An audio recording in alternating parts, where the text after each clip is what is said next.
Cinema ರಂಗದವರೆಗೂ ಅಮ್ಮ ಅಂದ ತಕ್ಷಣ ನೆನಪಾಗೋದು ಅರುಣಾ ಬಾಲರಾಜ್. ನಾನು ಇಂಡಸ್ಟ್ರಿಗೆ ಬಂದಿದ್ದೆ ಅಮ್ಮನಾಗಿ. ಸ್ಟಾರ್ ನಟ, ಸ್ಟಾರ್ ನಟಿಯವರಿಗೆ ಅಮ್ಮ ಆಗಿದ್ದೀರಿ. ಯಾವ್ದಾದ್ರು ಉಳ್ಕೊಂಡಿದ್ದೀರಾ ಅಂತ? ಒಂದು ಹೀರೋ ಮದರ್ ಆದ್ರೂ ಸರಿ, ಹೀರೋಯಿನ್ ಮದರ್ ಆದ್ರೂ ಸರಿ, ಸುಮ್ನೆ ಬಂದ ಕಾಫಿ ಕೊಟ್ನ ವಾಪಸ್ ಹೋದ್ನ ಆ ತರ ಆಗಿಲ್ಲ. ಕೆಲಸ ಬಿಟ್ಟು ಹೋಗೋದು ಎಷ್ಟು ಸೇಫು ನನಗೆ ಗೊತ್ತಿತ್ತು. ಲಾಂಗ್ ಅವರ್ಸ್ ಸಸ್ಟೈನ್ ಆಗ್ತೀನೋ ಇಲ್ವೋ.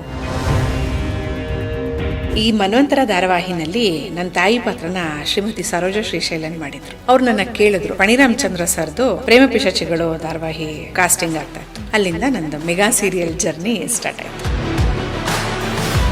ಹೇಗೆ ನಡೀತಾ ಇದೆ ಇಂಡಸ್ಟ್ರಿ? ಇಂಡಸ್ಟ್ರಿ ಚೆನ್ನಾಗಿ ನಡೀತಾ ಇದೆ ಸರ್.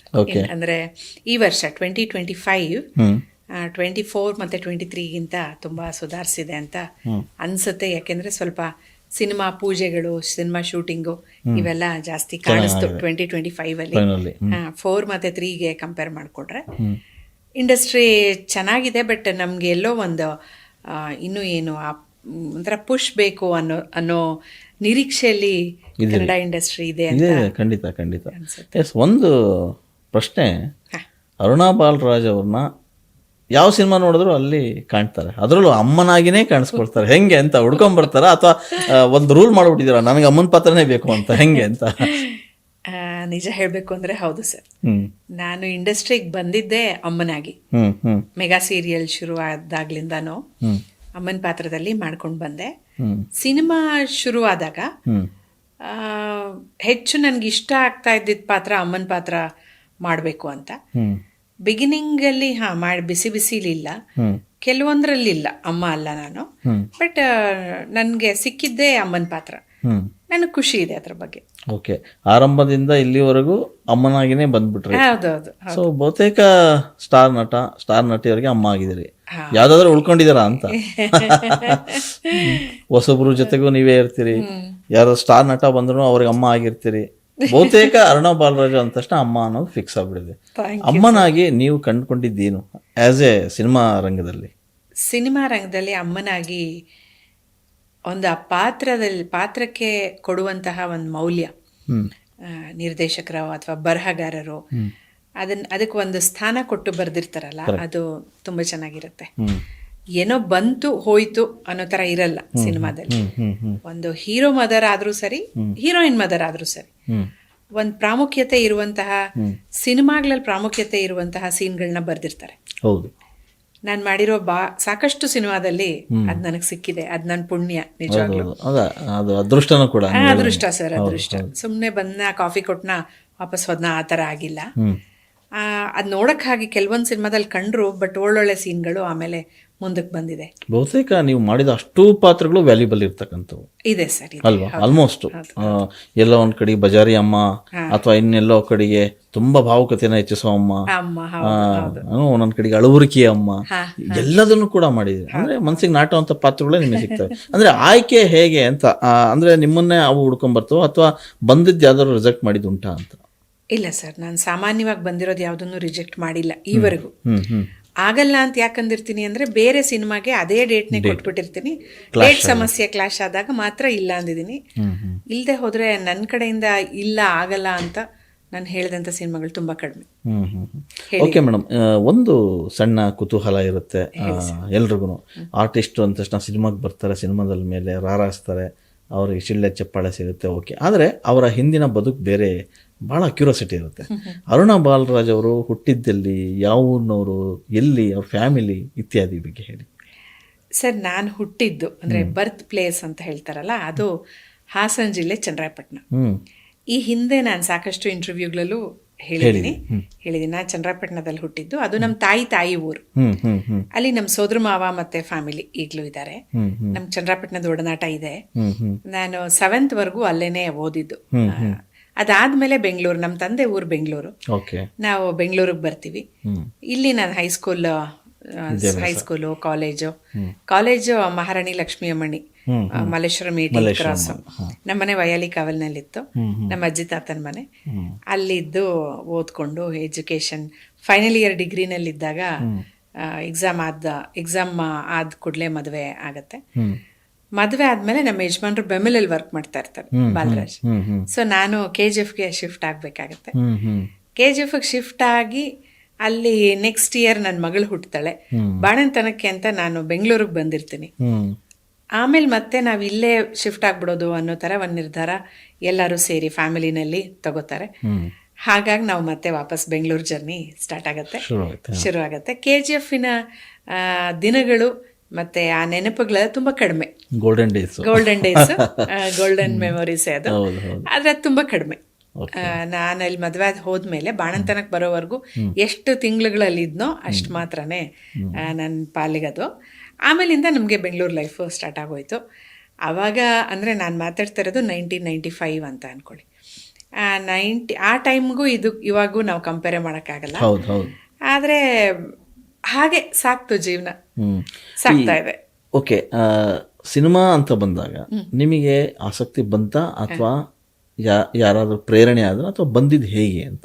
ನಾನು ಮೊದಲು ಬಂದಿದ್ದು ಕಿರುತೆರೆಗೆ. ಓಕೆ, ಕಿರುತೆರೆಯಲ್ಲಿ ಆ್ಯಕ್ಟ್ ಮಾಡಬೇಕು ಅಂತ ನನಗಿಷ್ಟ ಇತ್ತು. ನಮ್ಮ ಮಾವನವರು ಅಂದರೆ ನಮ್ಮ ಯಜಮಾನ್ರ ತಂದೆ ವಿದ್ಯಾಪೀಠದಲ್ಲಿ ಒಂದು ಇದಾಗಿ ಸೋಷಿಯಲ್ ಸರ್ವಿಸ್ ಥರ ಒಂದು ಕೆಲಸ ಮಾಡ್ತಾ ಇದ್ರು. ಸೊ ಅವ್ರಿಗೆ ಆ್ಯಕ್ಟಿಂಗ್ ಗೀಳು ತುಂಬ ಜಾಸ್ತಿ. ಇದೆಲ್ಲ ನಮ್ಗೆ ಹುಟ್ಟಿದ್ದೆಲ್ಲಿ ಅಂದರೆ ನಮ್ಮ ಸೋದರ ಮಾವ ಚಂದ್ರಶೇಖರ್ ಅಂತ, ಅವರು ಬೆಮಲಲ್ಲಿ ಕೆಲಸ ಮಾಡ್ತಾ ಇದ್ರು. ಅವ್ರಿಗೆ ನಾಟಕದ ಹುಚ್ಚು ಜಾಸ್ತಿ. ಎಲ್ಲ ಸೇರಿ ಒಂದು ತಂಡ ಕಟ್ಟಿದ್ರು ಅಲ್ಲಿ, ಒಂದು ಫ್ಯಾಮಿಲಿ. ಅಲ್ಲಿ ಬೆಮೆಲ್ ಅಂದ್ರೆ ಕ್ವಾರ್ಟರ್ಸ್ಗಳು ನೆನಪಾಗತ್ತೆ ನಂಗೆ ನಿಮ್ಮ ಹತ್ರ ಮಾತಾಡುವಾಗ. ಆ ಕ್ವಾರ್ಟರ್ಸ್ ಅಲ್ಲಿ ಇದ್ದಂತ ಓವೆಲ್ ಅಂತೀವಲ್ಲ, ಆ ತರ ಆ ಶೇಪಲ್ಲಿ ಮಧ್ಯ ಜಾಗ ಇರುತ್ತೆ, ಸುತ್ತಲೂ ಮನೆಗಳಿರುತ್ತೆ. ಆಲ್ಮೋಸ್ಟ್ ಎಲ್ರಿಗೂ ಬೇಕಾದಂತ ವ್ಯಕ್ತಿ ಆಗಿದ್ರು ನಮ್ಮ ಸೋದರ ಮಾವ. ಅವರು ಸ್ನೇಹ ಸಂಪದ ಅಂತ ಒಂದು ತಂಡ ಕಟ್ಟಿದ್ರು. ಕಟ್ಟಿ ಪ್ರತಿ ವರ್ಷ ಅಂದರೆ ಬೆಂಗಳೂರಿನಲ್ಲಿ ನಡೀತಕ್ಕಂಥ ಕಾಂಪಿಟೇಷನ್ಸ್ಗೆ ಅವ್ರ ನಾಟಕವನ್ನು ರೆಡಿ ಮಾಡಿಕೊಂಡು, ಅಲ್ಲಿಯ ಜನರನ್ನ ಕರ್ಕೊಂಡು ನಾಟಕನ ರೆಡಿ ಮಾಡಿಕೊಂಡು ಬಂದು ಇಲ್ಲಿ ಕಾಂಪಿಟೇಷನ್ನಲ್ಲಿ ಪಾರ್ಟಿಸಿಪೇಟ್ ಮಾಡೋದು, ಗೆಲ್ಲೋದು, ಪ್ರಶಸ್ತಿಗಳನ್ನ ತಗೊಂಡು ಹೋಗೋದು, ಇದೆಲ್ಲ ನಮಗೆ ಒಂಥರ ಸಣ್ಣ ಹುಡುಗಿಯಿಂದ ನಾನು ನೋಡ್ಕೊಂಡ್ ಬಂದಿದ್ದೆ. ಇದು ಸರ್ವೇ ಸಾಮಾನ್ಯ. ಒಂದ್ ಕಡೆಗೆ ಆಸಕ್ತಿನ ಬೆಳೀತಾ ಹೋಯ್ತು. ಮತ್ತು ಆ ತಂಡದಲ್ಲಿ ಮುಖ್ಯ ಲೇಡಿ ಪಾತ್ರ ಮಾಡ್ತಾ ಇದ್ದಿದ್ದು ನನ್ನ ಸ್ವಂತ ಚಿಕ್ಕಮ್ಮ, ನಮ್ಮ ತಾಯಿ ತಂಗಿ.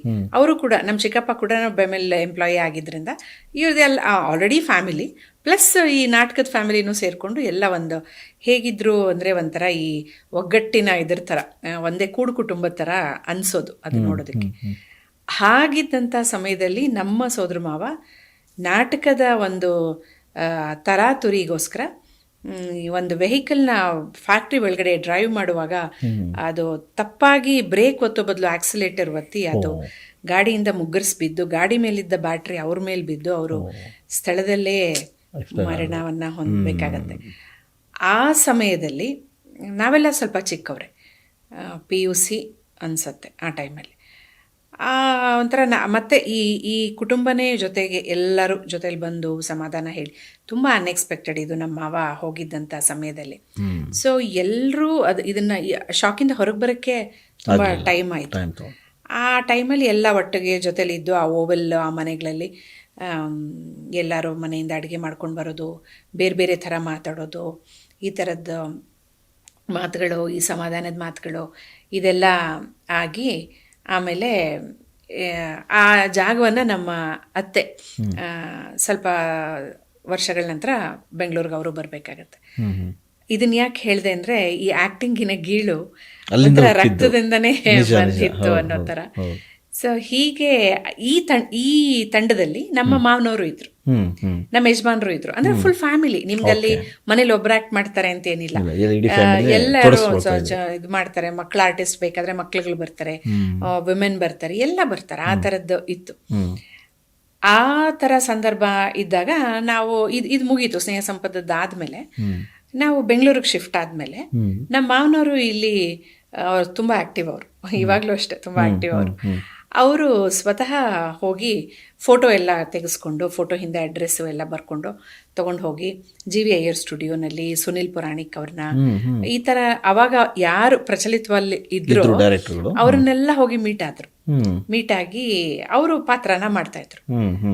ಅವರು ನಾಗತಿಹಳ್ಳಿ ಚಂದ್ರಶೇಖರ್ ಅವ್ರದ್ದು ವಟಾರ ಮಾಡಿದ್ದಾರೆ, ಮತ್ತೆ ಇನ್ನೊಂದು GV ಅಯ್ಯರ್ ಅವ್ರದ್ದು ಸುಮಾರು ಪ್ರಾಜೆಕ್ಟ್ಸ್ ಮಾಡಿದ್ದಾರೆ. ಆಮೇಲೆ ರವಿಕಿರಣ್ ಅವ್ರದ್ದು ಮಾಡಿದ್ದಾರೆ, ಸುನಿಲ್ ಪುರಾಣಿಕ್, ಈ ಥರ ಡೈರೆಕ್ಟರ್ ಜೊತೆ ಮಾಡಿದ್ದಾರೆ.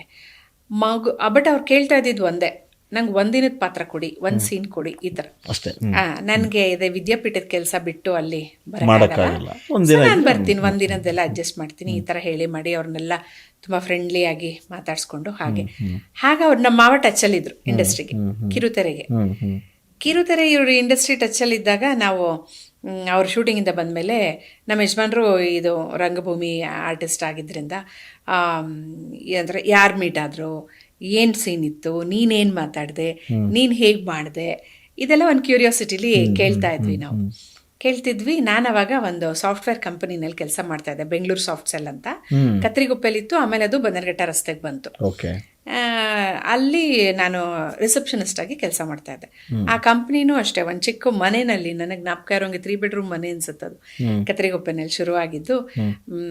ಇದರಲ್ಲಿ ಬೆಂಗಳೂರು ಸಾಫ್ಟ್ ಸೆಲ್ ಬನ್ನರ್ಘಟ್ಟ ರೋಡಿಗೆ ಬಂದಾಗ 3 ಅಂತಸ್ತು ಬಿಲ್ಡಿಂಗ್ ಆಗಿ ಬಂತು. ಈಗಲೂ ಆ ಬಿಲ್ಡಿಂಗ್ ಇದೆ, ನಮ್ಮ ಸಾಫ್ಟ್ ಸೆಲ್ ಕಂಪನಿ ಇಲ್ಲ.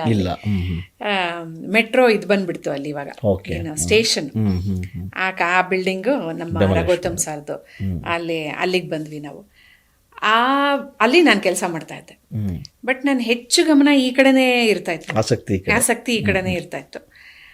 ಇಲ್ಲಿ ನಾನು ಕೆಲಸ ಬಿಟ್ಟು ಹೋಗೋದು ಎಷ್ಟು ಸೇಫೋ, ಮತ್ತೆ ನನಗೆ ಗೊತ್ತಿತ್ತು ಲಾಂಗ್ ಅವರ್ಸ್ ಸಸ್ಟೇನ್ ಆಗ್ತೀನೋ ಇಲ್ವೋ, ಮತ್ತು ಲಾಂಗ್ ಅವರ್ಸ್ ವರ್ಕ್ ಇದು ಅಂತ ಗೊತ್ತಿತ್ತು. ನಮ್ಮ ಮಾವ ಬೆಳಗ್ಗೆ ಹೋದ್ರೆ ರಾತ್ರಿ ಮನೆಗೆ ಬರ್ತಾ ಇದ್ದಿದ್ದು ಎಷ್ಟೋ ಸಲ 11:30, 12 ಗಂಟೆ ಈ ಥರ ಎಲ್ಲ ಬಂದಿದ್ದಾರೆ. ಇದೆಲ್ಲ ನಾನು ನೋಡಿದ್ದೆ. ನನಗಾಗತ್ತಾ ಮಾಡೋಕ್ಕೆ ಅನ್ನೋದು ಒಂದು ಕ್ವೆಶ್ಚನ್ ಮಾರ್ಕ್ ಇತ್ತು. ಸುಮ್ಮನೆ ಇದ್ದೆ ನಾನಾಯ್ತು, ನನ್ನ ಕೆಲಸ ಆಯಿತು, ಹೋಗೋದು ಬರೋದು ಮಾಡ್ಕೊಂಡು ಸುಮ್ಮನೆ ಇದ್ದೆ. ಆಫೀಸಿಂದ ಮನೆಗೆ ಬಂದಮೇಲೆ ಮೆಗಾ ಸೀರಿಯಲ್ಗಳು ಸಾಯಂಕಾಲದೊತ್ತು ಶುರುವಾಯ್ತಲ್ಲ ಬರೋದಕ್ಕೆ. ಸೊ ಕೂತ್ಕೊಂಡು ನೋಡೋದು. ಅವಾಗ ಅಯ್ಯೋ ನಾನು ಆ್ಯಕ್ಟ್ ಮಾಡೋಕ್ಕೆ ಟ್ರೈ ಮಾಡಲಾ, ಆಗ್ಬೋದಾ ನನಗೆ, ಮಾಡ್ತೀನಿ ಅಂತ ಅದು ಗಟ್ಟಿ ಆಯಿತು. ಆಗ ನಮ್ಮ ಮಾವನವ್ರಿಗೆ ಹೇಳಿದೆ, ನನಗೆ ಈ ಥರ ಒಂದು ಚಾನ್ಸ್ ಕೊಡಿಸ್ತೀರಾ ಏನು ಅಂತ. ಅವರು ಏನಾಗ್ತಿತ್ತು, ವಿದ್ಯಾಪೀಠ ಪ್ಲಸ್ ಆ್ಯಕ್ಟಿಂಗು ಪ್ಲಸ್ ನಾಟಕದಲ್ಲಿ ಏನಾದರೂ ಮಾಡೋದು, ಹೀಗೆಲ್ಲ ಅವ್ರನ್ನವ್ರು ಬ್ಯುಸಿಯಾಗಿ ಇಟ್ಕೊಂಡಿದ್ರು. ಅವ್ರಿಗೆ ಹೆಚ್ಚು ಇದು ತಲೆಗೆ ಹೋಗಲಿಲ್ಲ. ನನ್ನ ಹಸ್ಬೆಂಡು ಇಲ್ಲಿ ಬೆಂಗಳೂರಿಗೆ ನಾವು ಬಂದಾದ್ಮೇಲೆ ಬೆಮೆಲ್ನ ರಿಸೈನ್ ಮಾಡಿ ಅವರು ಮೈಕೋಗೆ ಜಾಯಿನ್ ಆದರು. ಅಲ್ಲಿ ಮೈಕೋ ಕಲಾ ಸಂಸ್ಥೆ ತುಂಬ ದೊಡ್ಡದಾಗಿದ್ದರಿಂದ ಅಲ್ಲಿ ಪ್ರತಿ ವರ್ಷ ಕಾಂಪಿಟೇಷನ್ ಮಾಡ್ತಾ ಇದ್ರು ರಂಗ ಚಟುವಟಿಕೆಯಲ್ಲಿ. ಅದರಲ್ಲಿ ಭಾಗವಹಿಸಿ ಒಂದು ನಾಟಕ, ಸಾಕ್ಷಿ ಕಲ್ಲು ನಾಟಕನ ಮಾಡಿಸಿದ್ರು. ಅವರೇ ಡೈರೆಕ್ಟ್ ಮಾಡಿ ಎಲ್ಲ. ಅದರಲ್ಲಿ ನಂದು ಆಸಕ್ತಿ ಎಲ್ಲ ನೋಡಿ ಒಂದು ಇದು ಕೊಟ್ಟರು, ರೋಲ್ ಕೊಟ್ಟರು, ಗೌಡ್ತಿ ಪಾತ್ರ ಕೊಟ್ಟಿದ್ರು. ಅದು ಚೆನ್ನಾಗಾಯ್ತು. ಗೌಡ್ತಿ ಪಾತ್ರ ಚೆನ್ನಾಗಾಯ್ತು, ಒಳ್ಳೆ ಶೋ ಆಯಿತು, ನಮ್ಮ ತಂಡಕ್ಕೆ ಪ್ರೈಸ್ ಎಲ್ಲ ಬಂತು. ಅದು ಖುಷಿ ಆಯಿತು, ಕಾನ್ಫಿಡೆನ್ಸ್ ಹೆಚ್ಚಾಯಿತು. ಆಮೇಲೆ ಅದು ನಮ್ಮ ಮಾವ ಇದನ್ನೆಲ್ಲ ನೋಡ್ತಾ ಇದ್ರು, ಈ ನನ್ನ ಜರ್ನಿನೆಲ್ಲ ನೋಡ್ತಾ ಇದ್ರು. ಅವ್ರಿಗೂ ಒಂದು ಕಾನ್ಫಿಡೆನ್ಸ್ ಬಂತು. ಸೊ ಆಗ ಅವರು ನಾನು ಹೇಳ್ತೀನಿ ಅಂತ ಮನ್ವಂತರ ಧಾರಾವಾಹಿಲಿ ಅವ್ರ ಪ್ರಿನ್ಸಿಪಲ್ ಕ್ಯಾರೆಕ್ಟರ್ ಮಾಡಿದ್ದಾರೆ. ಅಲ್ಲಿ ಹೇಳಿದ್ರು, ನರಹರಿ ಅವ್ರಿಗೆಲ್ಲ ಹೇಳಿದ್ರು. ಒಂದಿನ ರಘು ಸಮರ್ಥ್ ಮತ್ತು ನರಹರಿ ಎಲ್ಲ ಇದ್ದಾಗ ಫೋನ್ ಮಾಡಿ ನಿಮ್ಮ ಸೊಸೆಗೆ ಇಂಟ್ರೆಸ್ಟ್ ಇದ್ರೆ ಬರಲಿ ಅಂತ ಹೇಳಿದ್ರು. ನಾವು KR ರೋಡ್ನಲ್ಲಿ ಇದ್ವಿ. ಇದು ಶೂಟಿಂಗ್ ನಡೀತಾ ಇದ್ದಿದ್ದು ಕೆಫೆಶ್ರೀ ಹೌಸ್. ಒಂದೇ ರಸ್ತೆ, ಅರ್ಧ ಕಿಲೋಮೀಟರ್ ಹಂಗೆ ಅಂತ. ನಾನು ನನ್ನ ಹಸ್ಬೆಂಡ್ ಇಬ್ರು ಬಂದ್ವಿ. ಅವರು ಒಂದು ಇದು ಕೊಟ್ಟರು, ಡೈಲಾಗ್ಸ್ ಎಲ್ಲ ಕೊಟ್ಟರು. ಹೇಳಿ ಆಯಿತು, ಸಾಯಂಕಾಲ 4 ಗಂಟೆಗೆ ಶೂಟ್ ಮಾಡೋಣ ಅಂತ. ಅವತ್ತೆ ಆಡಿಷನ್ ಅಲ್ಲೇ ಆಯ್ತು ಆಡಿಷನ್ ಅಂತ ಹೇಳಿದ್ರು. ನೀವು 3 ಗಂಟೆಗೆ ಬನ್ನಿ ಅಂದರು. 3 ಗಂಟೆಗೆ ಹೋದ್ವಿ. ಅವ್ರ ಹಸ್ಬೆಂಡ್ ಕ್ಯಾರೆಕ್ಟರ್ ಇದೆ, ನೀವೇ ಮಾಡಿ ಅಂತ ಹೇಳಿದ್ರು. ಸರಿ, ನನ್ನ ಹಸ್ಬೆಂಡು ಆಯಿತು ಮಾಡ್ತೀನಿ ಅಂತ ಒಪ್ಕೊಂಡು ನಾವಿಬ್ರು ಅವತ್ತು ಫಸ್ಟು ಕ್ಯಾಮ್ರಾನ ಫೇಸ್ ಮಾಡಿತ್ತು. ಅಲ್ಲಿಂದ ಶುರುವಾಯಿತು ಸರ್. ಅದಾದ್ಮೇಲೆ ಕಿರುತೆರೆಯಲ್ಲಿ ನೆಕ್ಸ್ಟ್ ಸಿಕ್ಕಂತ ಅವಕಾಶ ಸರ್, ನಮ್ಮ ಈ ಮನ್ವಂತರ ಧಾರಾವಾಹಿನಲ್ಲಿ ನನ್ನ ತಾಯಿ ಪಾತ್ರನ ಶ್ರೀಮತಿ ಸರೋಜ ಶ್ರೀಶೈಲನ್ ಮಾಡಿದ್ರು. ಅವರು ಅವಾಗ ಎಲ್ಲಾದ್ರಲ್ಲೂ ಅಮ್ಮ ಅಮ್ಮ ಅಮ್ಮ ಕಾಣಿಸ್ಕೊತಾ ಇದ್ರು, ಜಾಸ್ತಿ ಹೆಚ್ಚು ಟಚ್ ಇತ್ತಲ್ವ ಅವ್ರಿಗೆ ಇಂಡಸ್ಟ್ರಿದು. ಅವ್ರು ನನ್ನ ಕೇಳಿದ್ರು, ನೀನು ಕೆಲಸ ಮಾಡ್ತಾ ಇದೀಯಾ, ಇವಾಗ ಆ್ಯಕ್ಟ್ ಮಾಡಕ್ಕೆ ಬಂದಿದ್ಯಾ, ಇದನ್ನು ಸೀರಿಯಸ್ ಆಗಿ ತಗೋತೀಯಾ, ಎಲ್ಲಾದರೂ ಹೇಳ್ಬೋದಾ, ನಿನ್ನ ರೆಫರೆನ್ಸ್ ಮಾಡ್ಬೋದಾ ಅಂತ ಅವ್ರು ಕೇಳಿದ್ರು. ಹೇಳಿ ಅಮ್ಮ ಪರವಾಗಿಲ್ಲ ಅಂತ. ಸರಿ, ನಿಂದೊಂದಷ್ಟು ಫೋಟೋಸ್ ಕೊಡು.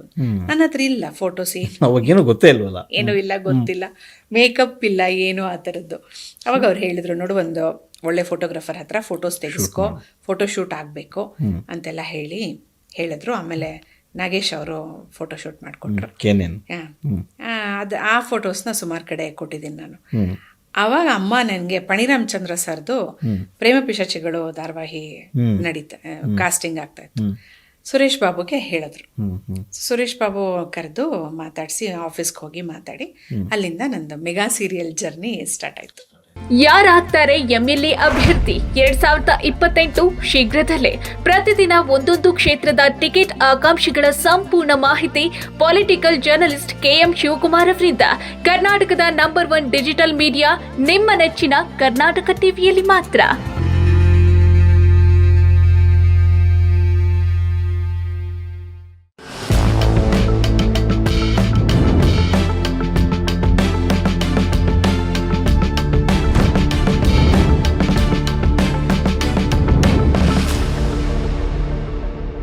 ನೀವು ಸಣ್ಣ ಆಗಬೇಕಲ್ವಾ? ಅದು ಒಂದು ಉತ್ತಮ ಆಹಾರದಿಂದ ಸಣ್ಣ ಆಗಬೇಕಲ್ವಾ? ಪ್ರತಿದಿನ ನಮ್ಮ ಜೀನಿ ಸ್ಲಿಮ್ನ ಯೂಸ್ ಮಾಡಿ ಯಾವುದೇ ಸೈಡ್ ಎಫೆಕ್ಟ್ ಇಲ್ದಂಗೆ ನೀವು ಸಣ್ಣ ಆಗ್ತೀರಾ.